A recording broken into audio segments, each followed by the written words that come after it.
قصة المرة دي غريبة، أنا عشان أدي فيها رأي كنت محتارة وانتوا هتحتاروا زي أنا واثقة. الحكاية بتاعت النهاردة أنا هكسر فيها قواعد كتير. من أول رأي اللي هيكون مختلف عن أي رأي اديته في قصة مشابهة، ليه طريقة سردي للقصة اللي أنا دايما بقرأ لكم القصة من كتابة المتابعين، من رسائل المتابعين المكتوبة بواسطتهم أو كانت رسائلهم صوتية وأنا حولتها لمكتوبة أو خليتهم يحولوها لمكتوبة عشان أقدر أعرضها لكم بلسانهم. ولكن قصة النهاردة كانت عدد الفويسات كتير قوي، وصلوا لمدة ساعة مثلا، وخدنا ودينا كتير قوي، وكان صعب نقول هنستثني ايه اللي هنقوله وايه اللي مش هنقوله. فحبيت اقول لكم القصة كما حكيناها انا وصاحبة القصة مع بعض. السيدة المتابعة صاحبة القصة اكتشفت ان جوزها متجوز عليها من عمر واحد من ولادها، حوالي 17 سنة، وهي لا تعلم شيء. وهنا اصل الموضوع اللي هنرجع له قدام، ده اللي فيه نقطة كده هي طالبة فيها الرأي. لكن القصة مختصرها ايه وازاي عرفت؟ كل ما في الامر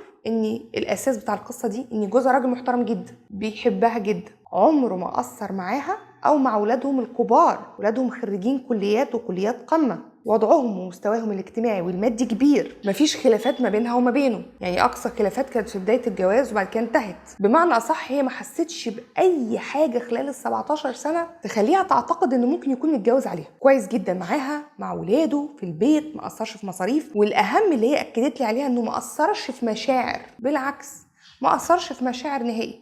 يعني ما حسيتش بأي نوع من التقصير اللي يدعوها للشك بذلك، حتى وجوده حاضر دايما. عشان كده لما اتكشف الموضوع بالصدفة كانت هي في ذهول. خدوا الأغرب بقى، إن هي أول ما عرفت طلقها كلمة وكلمة، طلق الست التانية كلمة وكلمة. خلوا بالكم إن الأعمار هنا، هي الست التانية المتجوزة أكبر منها هي ب10 سنين، وهم كلهم يعني هي في أواخر الأربعينات وهو في بداية الخمسينات، والست أكبر منه داخلة على 60. أول ما هي عرفت طلقها كلمة وكلمة واعتذر، ولا انا كده كنت بتلكك عشان اطلقها، يعني انا كده الموضوع مش فارق معايا، وحكى لها كل شيء من طقطق لسلام عليكم. هو اللي حكى لها، دي من الحاجات الغريبه. قال لها وفاكره لما حصل كذا، وفاكره سنه كذا كذا كذا. طب انت متجوزها ليه؟ قال لها يعني انا في الاول لما اتجوزها من 17 سنه يعني كنت معتقد ان فيها حاجه مختلفه، مش عارفه ايه، تجربه. دخلت لقيت مفيش حاجه تستحق التجربه، بالعكس انت احسن منها 100 مره. طب ما طلقتش ليه؟ لا ما احنا اتطلقنا بعد 5 سنين متجوزه، احنا اتطلقنا لمده 5 سنين بس رجعنا تاني. يا نهار اسود، يعني انتوا اتطلقتوا اثناء المده دي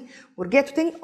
طب رجعت ليه؟ اصلي كان في ظروف معينه واتقابلنا ومش عارفه ايه، واتقابلت مع ولادها فروحنا رجعنا تاني. ما رجعت لمجريها تاني، ولادها عارفين، اولادها عارفين، ولادها كبار ومتجوزين وعارفين. الاغرب ان هي لما اتصلت بالست، انت ازاي تعملي كده وتاخدي واحد من بيته؟ قالت لها حقك عليا ورضتها. ده فلان بيحبك موت، ده ما يقدرش يعيش من غيرك، احنا كنا زي صحاب.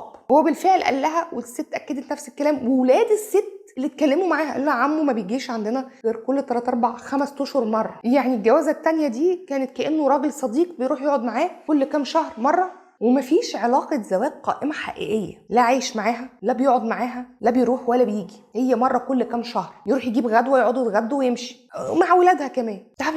طب الست كانت متجوزة ليه؟ قالت لها عشان واجهة اجتماعية، وراح في فرح فلانة يجي معاها، بتستشيره ولادها يستشيروه. يعني كان راجل، ده الراجل ولا ده الحيط. الست ما فرقش معاها ان الراجل طلقها، وهو ما فرقش معاه لدرجه ان هي بتقولي هو طلقها من هنا ونام يشخر من هنا. قال لها انا كده كنت يعني مستني انت تعرفوا هطلقها، مش فارق الموضوع، مش فارق معايا اصلا. طب ليه؟ ايه اللي قعدك المده دي كلها؟ اهو بقى يعني 10 سنين فخلاص. تروح تكلم الست تقول لها ده بيموت فيكي، ده بيحبك، ده احنا ما فيش سيره في قعدتنا غير سيرتك. تقول لها انتوا كنتوا تقعدوا تتكلموا عليا؟ تقول لها والله هو بيحبك وبيموت فيكي وما فيش سيره كانت نقعد نتكلم فيها الا سيرتك. ايه اللي ده انت عملتي، ده انت سويتي، كنت اشوف هدوم جايبها جديده اقول له ايه ده جايبها لك، اقول له الله يذوقها حلو. فالست يا عيني عايزه تاخد موقف. هنا بقى المشكله، عايزه تاخد موقف الست المتخانه، عايزه تطربق الدنيا و انا حاسه بيها 17 سنه مش دريانه بالامر، ومش لاقيه الفرصه من اللي قدامها انها تفش غلها. طلقتها. تتصل بالست عشان تقول لها كلمتين توجعها، تلاقي الست تقول لها لا والله ولا يهم، ده بيحبك وتراضيها. تكلم عيال الست يراضوها، ده عمو والله ما كانش بيجي هنا غير كل كام شهر. فالست مش عارفه تخرج المشاعر دي. طب هتطلق. طب العيال قالوا لها وبابا عمره ما عاملك وحش، وبابا بيموت فيكي، وبابا بيحبك يا ماما خلاص ما تكبريش الموضوع. هي ذات نفسها بتحبه وهو بيحبها، والراجل عمره ما قصر معاها، والراجل كويس جدا معاها. فهي مش عارفه تعمل ايه، هي مش عارفه تفش غلها ازاي. وهيجننها فكره اني انا مش عبيط عشان ما اخدش بالي لمده 17 سنه. هو ما كانش فيه حاجه تخليني اخد بالي من حاجه زي كده، هو ما تصرفش تصرف مريب، هو ما عملش حاجه غريبه، هو ما اثرش في اي شيء عشان احس. فطبعا كانت عايزه رايي، وانا رايي قعدت كتير افكر فيه. ما ينفعش اقول لها خدي بقى موقف وتطلقي وقفي له، ما هو الراجل عمل كل اللي عايزاه، طلق الست طلقها، اسف واعتذر، الست وقالت لها انا اسفه.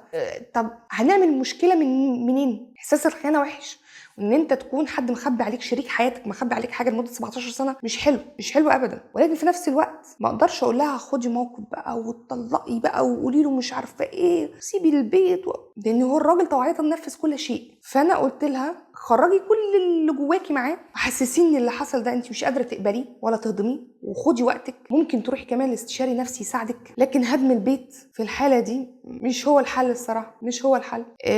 النفس البشريه معقده والعلاقات الانسانيه معقده، ممكن يحصل حاجات تكون ابعد عن خيالك. يعني انا ابعد عن خيالي ان انا كنت اقول لها خلاص عدي الموقف، لاني مش لاقيه حته نمسك منها الراجل ده نعاقبه على اللي عمله. هو اوريدي معترف والامر مش فارق بالنسبه له، عامل زي اللي اشترى بنطلون طلع كبير عليه سيبه، طب يا عم رجعه المحل خلاص، بقاله كام سنه مركون في الدولاب البسه مش مقاسي، طب دي لحد مش مقاسي، طب سيبه، طب ارميه. مش كما نقوم من عاده، يعني وجود الست في حياته كان شيء روتيني بحت. فانا قلت لها اقعدي معاه، كلمي، نفسي غضبك، قولي كل اللي انت عايزاه، روحي استشاري علاقات زوجيه او انت وهو، او استشاري نفسي يساعدك على تخطي المرحله دي. لكن انت مش غبيه، انت كونك ما شعرتيش بده. طب ما هو ما عملش اي حاجه، ما هو ما قصرش، ما هو ما عملش كل العلامات اللي بتبان على الزوج الخاين. عارف كان خاين نص لبه كان خاين مش لغايه الاخر. فانت مش عارفه الامور تمسكيها منين. لكن ما تهدميش البيت من اجل الموضوع انتهى خلاص، حاولي تعالجي اثاره لكن ما تهدميش البيت من اجله.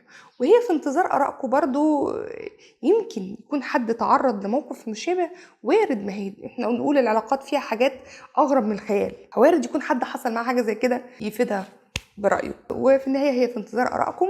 وتنويه اخير، جميع القصص اللي بتجيلي لا يطلع عليها اي حد غيري، ولا يتم نشرها الا بموافقه صاحبها او طلبه هو شخصيا، زي القصه دي. كانت معكم فيبي انور السيناريستيه، ويومكم سعيد.